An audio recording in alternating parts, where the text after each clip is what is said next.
Good morning. It is 7:11 a.m. on Monday, April 15th, 2019.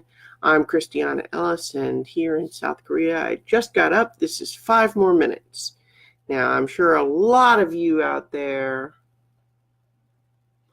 are just waiting around on tenterhooks for the new premiere of Game of Thrones, which is only a couple hours away. So have fun waiting for that. It's going to be live while I am at work today here in South Korea, so I won't get to watch it until the end of my workday. But, that's how these things go. Oh, hello, thank you.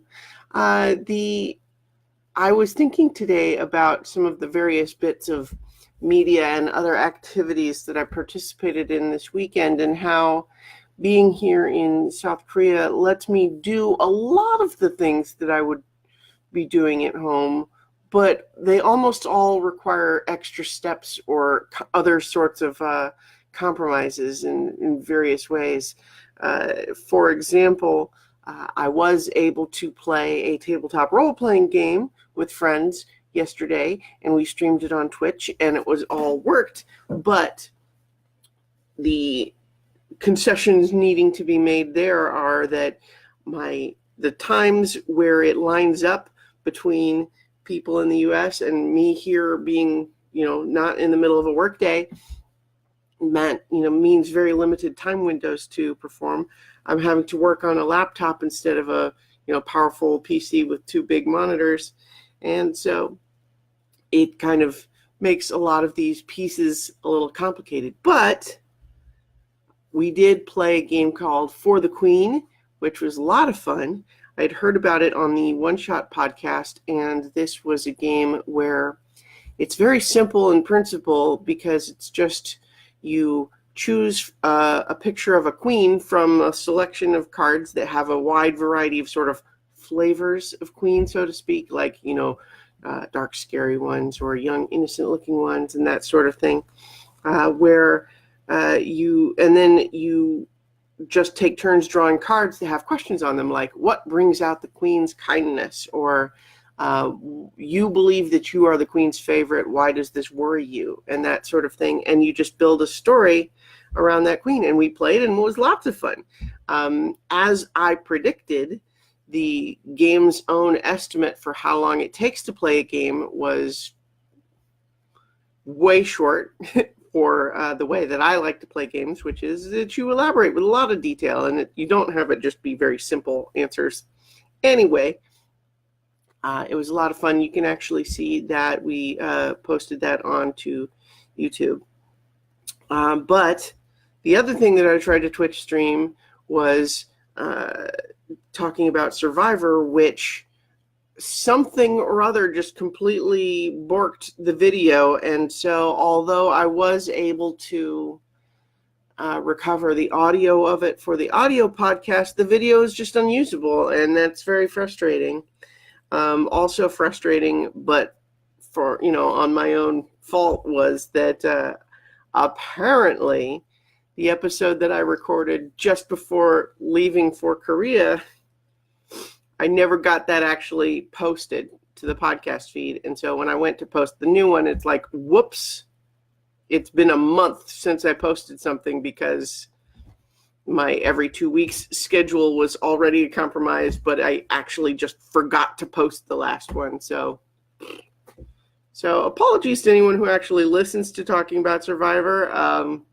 Doing the best we can while I'm traveling and all that. But, so some of the other things that, I enjoyed this weekend, I beat the main story mode of Celeste, which is a game that is available on Nintendo Switch, and I think on PC. It might be a couple of other places too. But it is a simple platforming game with sort of old school looking graphics. But it is one of those platforming games like Super Meat Boy, where the whole idea of it is that it's a very challenging platforming, but if you die, you just start again right away in the same spot with very forgiving checkpoints. And so it's hard, but in a way that really encourages you to try again and again and again and again. And it has a really cool story and message to it, actually, too, where the basic plot is just that you're this character who's trying to climb to the top of a mountain. But as the story unfolds, her reasons for wanting to climb the mountain, and, it gets into some ideas about mental health and that sort of thing. And one of the things that I think, too, that it, outside, the meta narrative of it is that it tracks how many times you died and had to restart in the game, which ends up being a lot in this game. And it encourages you to not think of a higher number there as a problem, but that's how many times you didn't give up. And I thought that was kind of a cool,